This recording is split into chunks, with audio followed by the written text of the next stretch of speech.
Hey, I'll see you on tour in Las Vegas, Chicago, and Grand Rapids. In Chicago, it's stand-up and a live panel show. Go to jimmydore.com for a link for tickets, and make sure you go to jimmydore.com. Hi, everybody. We have special guests with us today. He is a leftist social critic. What does that mean anymore? I don't know what that means anymore. I don't know what he's against the war, so he's probably a right-winger. That's what I think. He's against censorship, so you know he's MAGA. I don't know. Anyway, he is a citizen journalist and a commentator. It's Nick Cruse, who's also a host and co-founder of the Revolutionary Blackout Network. Welcome back to the show, Nick Cruse. What's poppin', Jimmy? Things so crazy now. Like, what does it even mean to be on the left anymore?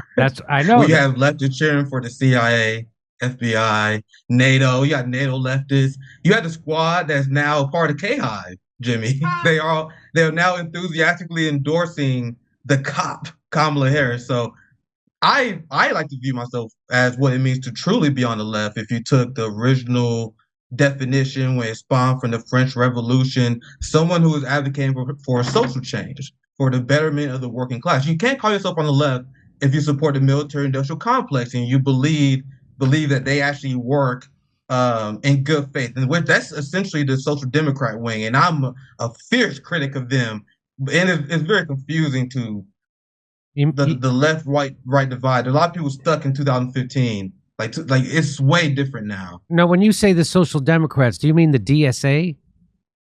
The DSA, yeah. You have CPUSA, you have people who claim they are communists. You have people who claim they're socialists who then make an argument why we should vote for genocide Joe Biden. And I don't associate with those people.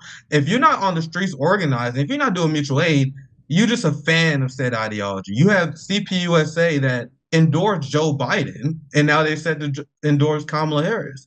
And I don't associate myself with those leftists. The United States left, in terms of the global stage, is considered a joke. I talk to global international journalists all the time on RBN.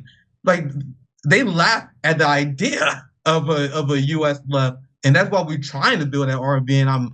I feel like I'm losing my mind. Being a leftist is being gaslighted to death in the United States, being upset that you don't worship war criminals. But that's what we try. That's what we try to do. We try to advocate for a real left that's critical of all wars, a true anti-war, anti-genocide, anti-ruling class coalition. If that's not what you advocate for, which is the social democrats, the Bernie Sanders, who believe in the devil's bargain that they should sell out the global working class and support war so they can get crumbs. That's not a leftist in no sense of the imagination. So I heard someone explain it like this: the big difference between the left in the United States and the left, say, in France, is that in France, the left is connected to workers, blue-collar workers, right?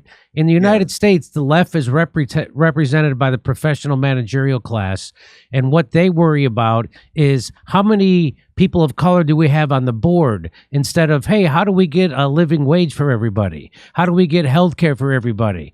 So they're more concerned about identity politics in the United States than they are about actual material helping out of the working class and raising their economic standards, right? That makes sense. And things are so messed up in the United States, Jimmy, because, like, how do you even get started? For example, the Tories in the UK, they're considered a right-wing party, right? They support universal health care. I know. That's a right-wing party. So what are we even talking about in terms of the United States? Because what is considered left is so far removed. But AOC, Bernie, they don't even talk about Medicare for all no more. Don't even talk. And I completely go ahead. They don't even talk about the public option, which Joe Biden ran on. Yeah, and look, there are a lot of people, especially a lot of pretend socialists in the United States. They believe what it means to be a socialist is advocating liberal social policy.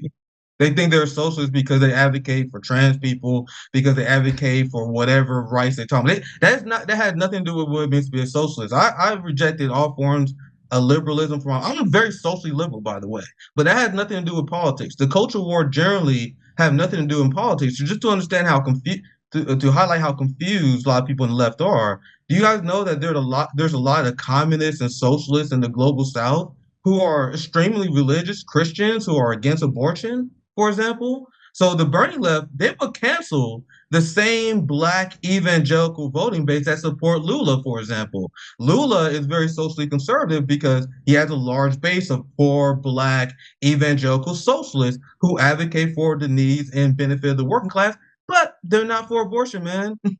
Then they have anti-gay thoughts, and the left in the United States will cancel them. And to be clear, I'm very socially liberal, but I don't consider that politics. That's a culture issue, and socialists and left should be worried about working class issues, connecting people to challenge the ruling class. That's not our battle. To be battling among bourgeoisie culture wars. That's what I truly believe. That's a great point that you never hear anybody else make but you.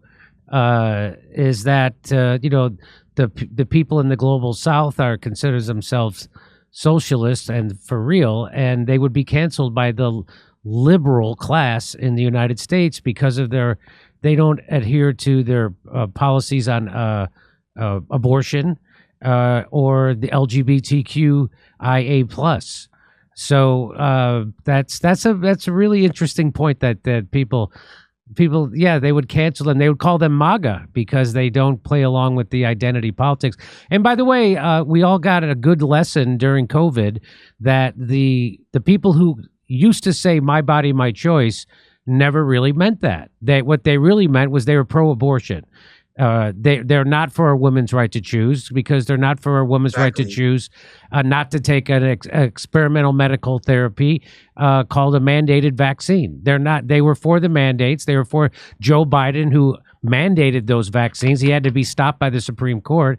And so they're not. So I'm actually for bodily autonomy and my body, my choice. And they would say that makes me a right winger. So if you're for my body, my choice, you're a right winger. If you're anti-censorship, free speech, you're a right winger. And if you're anti-war, Ukraine war, you're a right. So all these things that to classic lefty positions, they've now managed to make people think they are right-wing positions, which is why all my asshole friends from Hollywood and comedy call me a right-winger because I don't go along with the Democratic Party, which is an anti-worker, pro-war party, pro-Wall Street party. They don't even have any idea that the Democratic Party isn't a left-wing party. As you point out, if Joe Biden was a politician in the UK even, he would be considered an extreme right-winger because he's against universal health care. That would put him all the way on the outskirts of on the right. Anyway, well, that was I didn't realize that that introduction would lead to such an interesting conversation about what it means to be left and right, but that certainly was interesting. Hey, I'll see you on tour in Las Vegas, Chicago, and Grand Rapids. In Chicago, it's stand-up and a live panel show. Go to jimmydore.com for a link for tickets, and make sure you go to jimmydore.com.